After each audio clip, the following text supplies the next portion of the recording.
Mbote na bino balandi toza lisusu na kati ya chaîne na biso tolingaka mingi. Oyo bino moko boyebi la voix céleste. Alors na kumisi nzambe oyo asepeli lelo teba na kosolo la makambo mboka na biso na nzela ya ndeko na bino communicateur IDPS tobengaka communément mwana Manianga José Matuvangwange Itala mbote na bino papa Alvin Beya akosala kake elongi ya mwana Manianga emona na tina Amérique pe na ba 5 continents osika oyo la voix céleste ekomaka papa Alvin Beya nzamba pambola yo okende liboso na kozala irreconnaissante. Je suis reconnaissant de ce que vous avez fait aujourd'hui. Mwana Manianga peut être écouté, peut être entendu, peut être vu de partout. On a ba analyse naie grâce ya musala na yo ya élévation na yo ozwa olobité élévation na Mwana Manianga peut a profiter lango yango na zuma ngonga mukeka kapona ko remercier nzambe na makoki a soutien au service des autres. Ndenge kaka Bible alobaki Pierre, quand tu seras affermi les autres, pour dire que tant yo kozala élevé, élève les autres. Ceux qui ont pambo mi pambo la pe ba mususu. Tozo koba tonto banda siko sujet na biso. Ya émission na biso mokola lelo. Manifestation ya Monusco contre Monusco, manifestation anti Monusco les cas qui na kati ya Est. Bilan. Izandengin nani abomi bang. Tokotala tokolobelango. Bazoteka ba site pétrolier na gazé. Mais kinga kati izana kati. Balobini ekoteka ma to ekoteka mate. Tokolobelango makambo nyonso Frank Diongo abinga na limbisi danga Joseph Kabila na makambo asalanga sina limbisi langa déjà ye na tolinga to sala moi bloc moko na tobenga na fachi beto na 2023. Est-ce que tout ça la non analyse alobi bien tobenga na fachi na 2023 to alobi mabe tokolobela makambo nyonso wana DDRC tokolobelango susu bande ko belé ba uti na bazamba ba bimi ba ye quelque part ba zela ndenge bako sala bango mais et monane ke ba ozonga so na bazamba puna ni bazonga na bazamba ba ex rebel wana balingaka ba ya ba zela sika ba kutinda bango bazongi na bazamba puna nini bazonga na bazamba pourquoi tokopesa cause wana bozala ozage toyebi que Nord Kivu depuis le début de la semaine ezalaki la kati ya mama na makambo mama ya ba manifestation banda balaka yango Nikolo elekaki ke tokozala na manifestation pour dire non à la Monusco likolo mokote na balabala ya Nord Kivu et pas bata Monusco parce que bazoni okwama Nalingi naïb bino nani pour rappeler bino kaka parce que tout le monde connaît les souffrances de nos frères à l'est de la République démocratique du Congo. Tout le monde connaît. Chaque jour, il y a des déportés, chaque jour, il y a des tués, chaque jour, il y a des décapités, chaque jour, décapités, chaque jour, il y a des gens qui sont emportés, déplacés, quels sont tes konyoko labatu? Oh, babengaka servitude. Ils ont mal à monter. Bande kokuna na Nord Kivu banda mkola lendi bali photo marché. Mais tangu ba marché na bango ba tieli bango ba militaire pardon ba policier pour na ba empêcher bango et sali bango kanda nde ba bandaki kosala ba acte esengeli kosala te ya vandalisme. Batu bakufi ebele na balubero batu bakufi ebele ba moni na misu comment les militaires de la Monusco sont en train de tuer la population. D'abord tu la comprends, c'est déjà le premier titre la Monusco qui à bout portant la population de l'Est. La Monusco tue à bout portant la population de l'Est. Qui a tué ceux qui sont morts?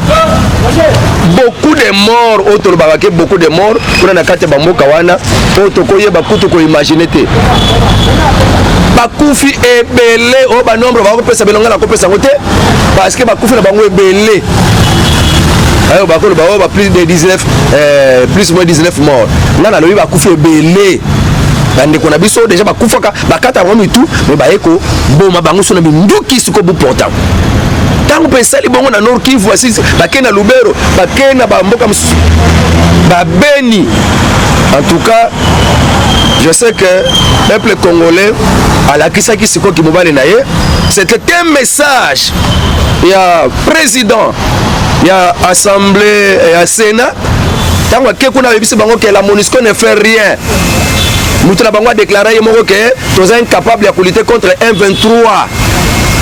Yango papa baati ya kelo bakelo lokola baza incapable banda fait ntape basala ke lokote to moni ba kende na bango alo bakite ke bokota na balabala po bobenga na bango bobuka alo beka ke ndenge mutu nyonso alobaka ke MONUSCO akosala ne musala te bakende na bango wana ya sukela ki wana po ezape kaka makanisia papa baati te même ba contribution ba renaka awa balobaka déjà bongo ke MONUSCO fala kende na ekaka même ancien régime oya Kabila ba déjà ko ba avant Kabila kende abandonne ba déjà que MONUSCO fallait pas qu'il y ait. Donc il n'est pas le premier à le dire.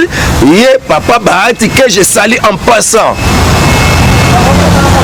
Oh non, c'est Bahati qui a organisé. Non, il a seulement déclaré tout ce que les Congolais disent. Il n'y a pas un Congolais qui pourrait accepter que Moutouaye pour maintenir la paix à Fouta qui a plus de 20 000 militaires. Alors c'est inacceptable, inadmissible. Il y a côté la Congo. Pourtant,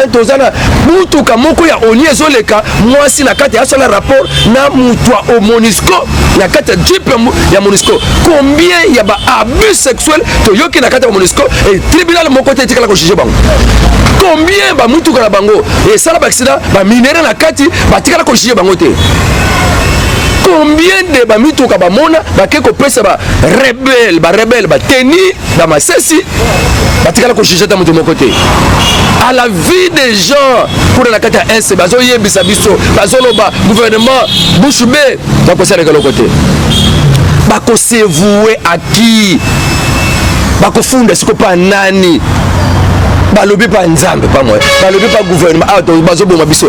Ba mo pe bazala kaso ba kati mutu mutu ba kangi, ba tindi na ba WhatsApp, ba tindi na ba réseaux sociaux. Bana ko ba ketala makamoto. Donc sabotage ba sala ka nyonso, ba tinda ka bango moko na ba réseaux sociaux. Bona ba sala biso mitema pasi, bala ki saka pa ba occidentaux ke to sala musala bo tinda biso.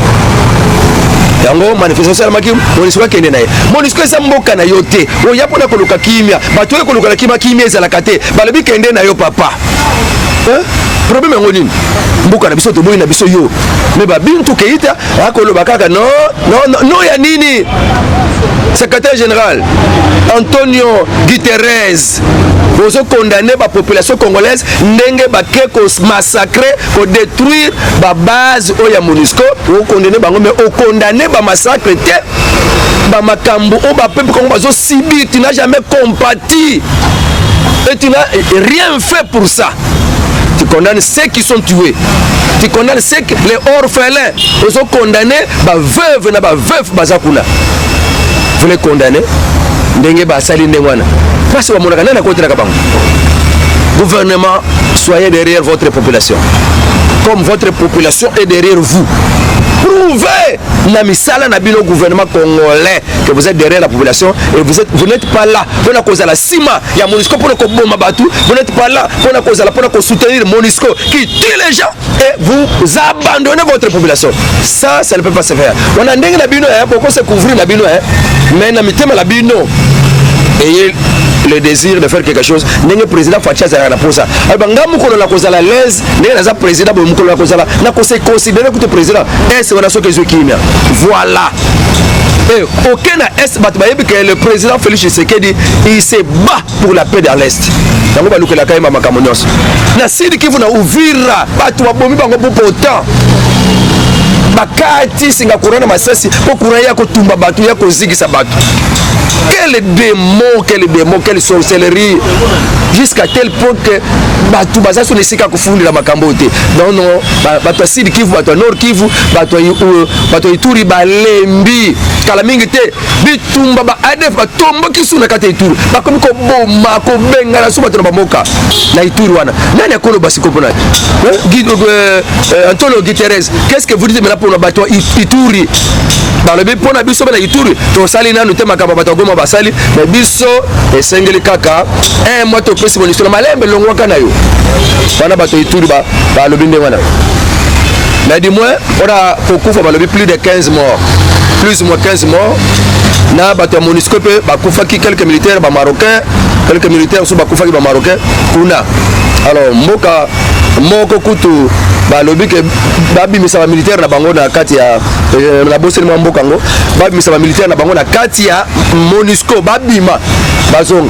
Pour MONUSCO ils ont armé il y a presque plus de 48 pays. Bazana kata MONUSCO. Mais parce que quand mais ça groupe armé mon côté. Il faut voir quelle complicité. Et ça passe. C'est quand on va continuer le bureau à MONUSCO. Pour le bureau à MONUSCO, il y a mukanda document moko boye et solobela ba mission ya MONUSCO la carte ba pays africain. Et je vous rappelle au Mali, Bengana MONUSCO, Bazuna Bango Baris, la protection, Bengana ba groupe rebelle, na ba terroriste. Barisi balobi 6 mois to sala. Kaka 1 mois après quelques mois après 1 mois, je crois après autour de 1 mois. Communauté internationale a quoi influencer opposants oh non il faut les élections gouvernement militaire sécurité zala il faut les élections tout ça c'est la manipulation de la communauté internationale yango so bona kanamboka na biso la Congo comme élection Kabunda ye élection ce qui 2023 toko benga na Fati Kabila ye élection ce qui 2023 allez c'est la guerre bango nyonso bakomi kaka élection ça c'est la manipulation de la communauté internationale. Kuna Sousfano Kidiongo, élection, Kuna Kabunde, élection, Kuna Fayoulou, élection. Moi je suis candidat président. Nyon Soana, vous allez travailler pour votre vente parce qu'aujourd'hui vous ne faites d'abord rien. Batou Bazana Est, Bako Nyoka Mabakima Bitumba, Bakana Mboka Musoba Paya. Nanale Sakaba. Pour nous compatissons. Nanale Sabang. Vous avez déjà combi Bobalia. Bao Bakoufle Ban, Bao Bakoufle Bal. Bakoufle Batata Bazakuna, Batanga Kaste, Ndekolanga Moka Zakuna Jean. Jean Azakuna na kati ya Est. Leo zebi sanga biso tozala poste tout comme ba militaire. Chaque ndako bisata ba jeune ba ke militaire. Mais tozana sika ya kuzela formation te. Banani oyo ba yebisi bango ke ba recruter ba militaire. Tozomona kutu bango te. Chaque ndako zala poste ba comme ba militaire. Na Angola ba lobeki ke président Fachi asala biso poste moko to ke ko sa deraka pour la toza formation to comme ba militaire. Ndenge kaka président lobaki yango mais on ne sait pas où est-ce qu'on recrute les militaires. Où est-ce qu'on recrute ba toute la population pour la contre la moussalaki militaire baso monaté même à qui baso monaté et si kanini baso recruter ba tipo ba ke de côté de formation ba comme ba militaire n'Angola président Félix yoka bangola ba ils sont dans plus de 5000 ça là banka kuna na kati kuna ukili bango sika ba ke ko s'adhérer ba ke s'engager ba ke ko ba sel bango recrutement au pesi bango formation bangola bango moko ba pesi bango formation ti otindi bango bala moko kuna na ese baso ba biso to lingi to kota moussalaki soda biso moko to simba kamanduki na biso to protéger moko na biso onité MONUSCO te biso moko mais to yebite sika ne to sala recrutement baso lo bakutu te ezate yango papa Jean Kuna alobaki to tazane groupe moko alobaki loba papa moko yango ne ko loba awana kini pe ba moni na place te ba sala recrutement pour bato bakende armée. Donc document ba moni o ya MONUSCO pour na musala bango biso to kanisa ke baza ba maintien de la paix. Or ils ont une autre mission. Ba trouver na article 25 na document o bango ba zui ba yibi na kati ya bureau pour na bango ba MONUSCO ba lobi notre devoir est de maintenir les pays africains et d'autres pays du monde dans le sous-développement dans la mission. Bazalango. Va maintenir les pays africains, les pays musulmans dans le monde dans le sous-développement. Donc, comment dans le sous-développement, dans la misère, dans la division. Il y a un moment où Fayulu, ma comme n'importe quoi, Kabundi Yoana, comme n'importe quoi, Diongo, Yoana comme n'importe quoi, oh, Moïse Katumbi, comme Vandine. N'importe quoi, Ambongo, comme n'importe quoi, tout ça c'est la manipulation occidentale pour diviser le peuple congolais. Balongo la makani c'est la présidente de la République. Or, nous devons nous réveiller. Réveil de conscience, peuple congolais. On a besoin de balobora. Et l'oko moko kota kobakisa la kata mboka te.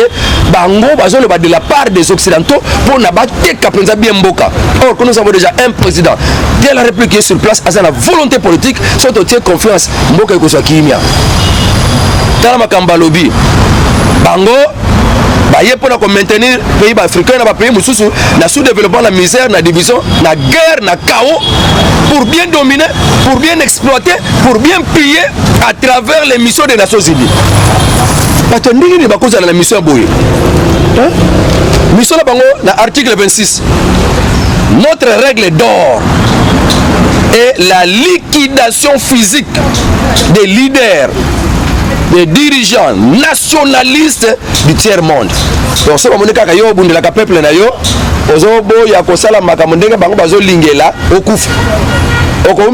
avez combien déjà Laurent Désiré Kabila, Lumumba, le peuple en Afrique, combien déjà Boma, qu'on a pas nationaliste, balingaki peuple la bango bonga, bango balingaka, mutu o ezake akabili minéraux nyonso mboka Congo et pas ya bango. Bavandi certains santa. Dès que bavandi ça Denis Sassou-Nguesso. Pour na batala ka mandaté, atala ka mandaté pour na kabila bango nyonso. Bango balingaka bongo. Article 27. Les lois, les résolutions des cours et tribunaux des Nations Unies sont nos instruments de pression contre les dirigeants des pays qui défendent les intérêts de leur population. Donc, ça la loi, la résolution, na cours, na tribunaux, on a causé la pression dans les pays tiers monde afin que ça la mukanu na bango. Dans la makambo oyo batoyo baye la biso. Article 28 ya makambo ba mona kikuna. Article 28. Dans l'article 28, les dirigeants des puissances occidentales ne peuvent être poursuivis, arrêtés, incarcérés par les cours et tribunaux de l'ONU. Donc, dirigeants il y a la puissance occidentale. Bako kanga bangote, bako ke na cour mon côté, bako incarcéré, bako arrêté, la cour mon côté ya ONU. Même s'ils commettent des crimes de guerre, même s'ils commettent des génocides, même s'ils commettent des crimes contre l'humanité, bako kanga bangote. Nenge baloba mukanda o ba yibi ngo nakate bureau ya MONUSCO ba article on azoloba. Donc ba pays wana ya ba occidentaux bako kanga bangote ata basali ba crime de guerre, ata basali ba crime contre l'humanité, bako kanga bangote ba cour de tribunaux, il y a ONU. Et ça passe, les Africains, tous les gens de l'indépendance, tous les gens nous dominent, les Belges qui ont dominé le Congo, la 60, indépendance de Mounoko, mais mitema na bango ba PSAT, ba lukela kasavu mu makambo, ba lukela le monde problème. 5 ans, il y a sécession, il y a désordre, il y a ba guerre na kata mboka na biso. 5 ans. Mboka so kimiate. Ti Mobutu aya général Mobutu aya ko ninga kotia kimia ba américain bazalaka na maboko na ye mais na suka nango lâcha bango pe makambo ebeba kaka. Alors tokena makambo ya ba site pétrolier, makambo ya ba site pétrolier de ba mama likambo tokolobela makambo ya ba site pétrolier. Veuillez m'excuser. 30 sites pétroliers et gaziers en vente. Papa Mokondi Fati Beto à lobby. Tokol Bakaka Temboka la biso za riche en pétrole. Mais basale la kangote. Pétrole on basale la kangote. La musala ko za riche pour anine. Arabi ba site pétrole ba lembi 30 sites. Ba boulu ya pétrole 30. Basale la kangote il faut être kama. Fete kama o balinga basale la ngoba ko sale lango. Mais na kati ya 30 wana 27 ya mabulu ya pétrole na 3 ya mabulu oyo gazier. Mais sur 27 ya mabulu ya pétrole wana po bazo benga ba site pétrolier 25e site ezande kingakati. Ne bato bako mituna yango kingakati ekotekama to ekotekama te. Kingakati evandela likolo ya pétrole. Eza moko ya ba site oyo ba lobby ke faut etekama. Président Fati Beto a lobby yango déjà. Faut etekama 27. Donc on a kingakati azala kati ya 27 25e site. Yo faut bateka.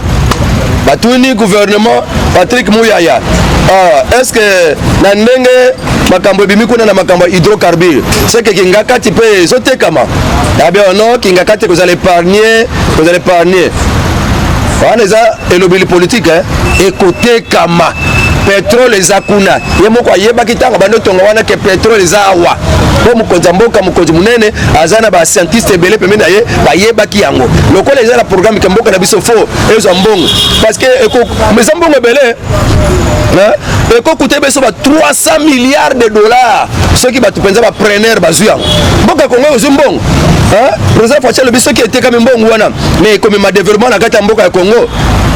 Il va faire des Congolais maintenant, on est à la cap des millionnaires. Il faut être comme nous sommes un pays riche. Non. Et quand la Kabongo sans que était comme. Mais ONG Oyo, Bazobenga, Greenpeace, Bango Batelemeli Likanisiwana, Bango Balobi, éco-déranger environnement.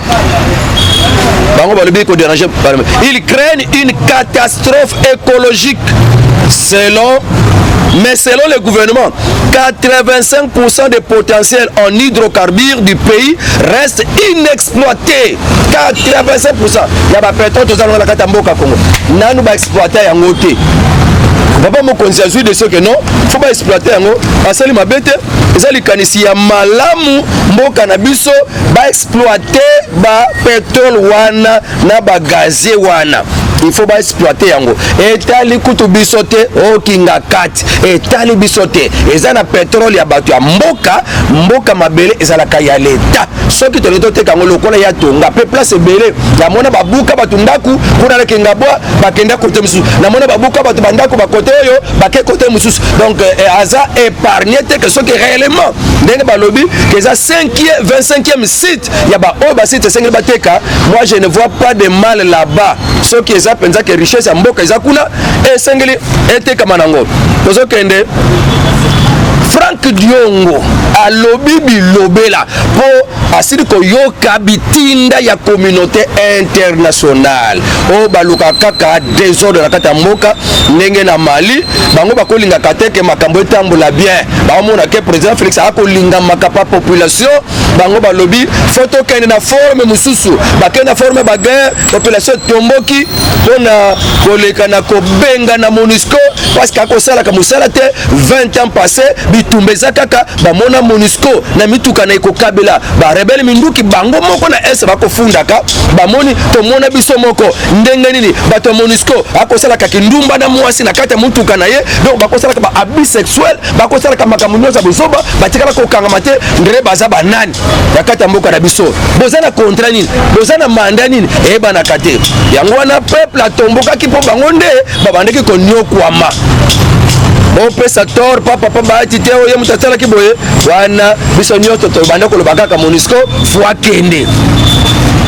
Alors Frank Diongo azokotambola na baitandike pona kolobake na 2023 école kate il faut président Félix Tshisekedi babenga na ye soki asalisi ba élection te Frank Diongo nazo yebisa yo ndenge président Félix ozalaki na boloko ozalaki lokola mwana machombe na kati ya makala okomaki muke microbe na nzoto bikwanzero na nzoto président Félix a na pouvoir ayebilo ba nyonso bakangama pona makamba ba opinion politique babima bimi ozaki assoiffé du pouvoir aux élis pouvoir aux yeux en côté aux as comme manipuler na ba occidentaux o bando lobama o esengeli kolobate bando kolobake ngai na limbisi Kabila makambo asala fona kutana na ye nakutana ba Vwemba nakutana ba Fayulu nakutana na ba Mbongo nakutana na ba Mukwege pona toyoka na bango to benga na président Félix Tshisekedi en 2023 parce que président Félix a penza le pire que Kabila tala makambo Frank Diongo azoloba amnésie politique et kangier. Vous êtes malade de l'amnésie. Bato bazala kabibosa na bosana. Okosala le kambolelo lié c'est quoi? Na poka le bosala na l'autre côté. Osala kangani. Amnésie. Hein? Moralement, aza déjà eloko moko à perdre. Frank Diongo. Osala no eloko côté. Combien de personnes bazala simalai? Ne oza ba yebi ko na kombo Frank Diongo. Oza kuto na tana batute. Ne oza wana kuto. malobana ko donc ezana ko distraction au liembo ya communauté internationale au bosani que tu étais dans la prison ce qui ti lelo yo ko linga ko loba peka na onda to ko benga na président Félix en 2023 ngolo bango bino nyos bo termino kwana est-ce que bako loba ye kaka wana ozelinga wana limbisie atayo na boloko olimbisie me mutu abimisa yo ngolo bango be contre ata nzambe kuta ko longolo da ndemo pour nzambe alingaka te bato baza vraiment que irreconnaissance pe niki ata ça ta la kuta koza la reconnaissance par rapport à yo oza plus que Satan na irreconnaissance okutango la boete ozaki na prison lokola Machombe lelo bimi président Fachi bimisio okumi kotelema le président Fachi okele ko sala buyoka na mutu okangisa yo wa komisa yo Machombe na boloko wa sumbisa yo ba diarrhée na boloko mais attaque ba ménopause politique bazali na Congo mais yo pensez qu'il ménopause politique et l'équipe pense ma casse il faut avoir honte de faire ça il faut avoir honte ko tambla tana balabala Franck Dion on a makambo na ozosala mais je sais que na ko consoler présenté parce que ozobela tu es malade d'abord ozana malade ozana amnésie politique donc ozana nous ménopause politique tu n'es pas productif et tu n'as rien à dire à président Fati o azala bambumbe bela boti na mkamba misala makambo bela asali ce qui ezala kiyo yoni ndio sala kata mboko tokotangelo ke Franck Dion bona munoko kako banoko sala pe tina te yango président Kabila kangayo yango moko kozoleka ndenge kaka kabundu po ba musuba sepela ki kabundu atikalo to ba jeune ya kingaba pesi bango mbongo ba sala ki voyou na kata balabala donc c'est la bakolita la kana makala outrage au chef de l'état yango nazo bisa bino nyos ba opposant boko sanga na 100,000 président Fachi tikalika yemoko mais la 2023 ceux qui bolongi banzete nyos ya Congo kokoya président Fachi kolekane kaka ata communauté internationale basangani bako bomaka ba Congolais kuna na nzela ya ONU na nzela ya MONUSCO lelo Anthony Guterres wana soki Guterres wana kolobaka a condamné peuple congolais ndenga ke buka ba ndaku na bango ndenga ke buka à s'en prendre contre ba base ya ba MONUSCO Antonio Guterres a condamné le peuple congolais au banyo kwa maka tant bakata ka bango mitu quel est l'apport il y a secrétaire général à ONU et le lot aux baké nous intérêt notre soutien dans le gouvernement congolais en tout cas bon là que ça bizarre bien to information sur que c'est la wana programme il y a président mon conseiller de RCS et ça qui a mouvement bato belé déjà babimaki baye po bazuka bazwa bango batinda bango sika bakola la formation mais ba benginga lelo balobi bato wana bazozonga sola bazamba kozongela ba position na bango po bazolo bake gouvernement azana lenteur ya kosokipe na bango yango bazongela bango na zamba yango na ko interpeller gouvernement de la République programme DDRCS bosuki na ngwa bandeko ba bimaki déjà bazozongela bazamba bazongela minduki oyo kutu nono bazawana guerre telemi kaka ninga to saboye ezozela nini ba ebele baso mitungisa population pe makambu ya ko recrutement ba militaire eza wapi bana Kivu alingi ba mi pesa na musala ki militaire mutu na mutu esengla za la militaire ba sini yango mais wapi ba sala recrutement ne yangwana ne ko pesa maloba pa ya gouvernement pe papa mokonzi kala mingi te remaniement ya gouvernement po ba monika quelque part makambu ko tambola te quelque part makambu sumba mususu ba ko sala kapona kaka président Fachi a réussir te yangwana esengli ko longola bango c'est avec raison ko makambu bele ko tumsa bala mboka ba ko lataka soni ba ya papa mokonzi président de la République yango to ko pesa esimbisi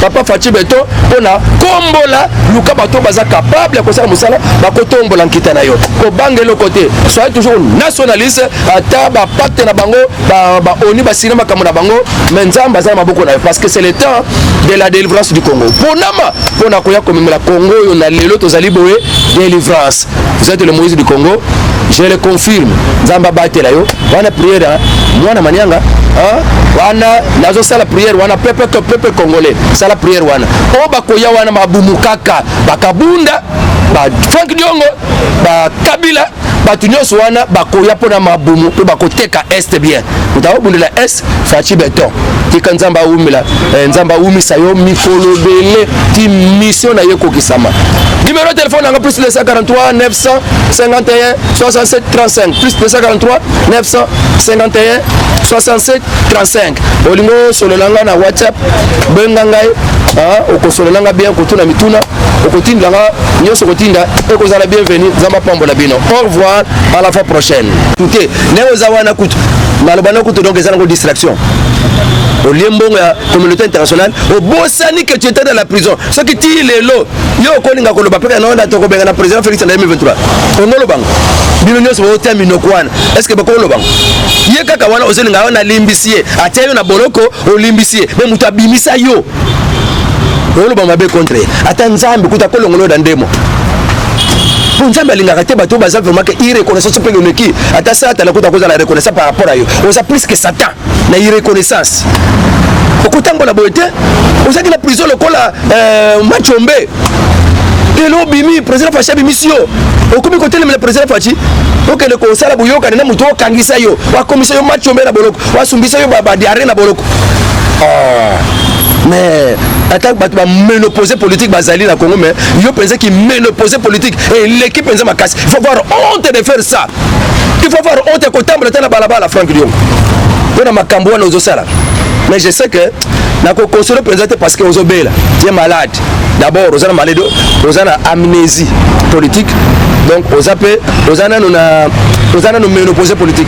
Tu n'es pas productif et tu n'as rien à dire à président Fanti. O azala bambumbe bela boti na mkamba misala, makambo bela asali. Ce qui est kiyo.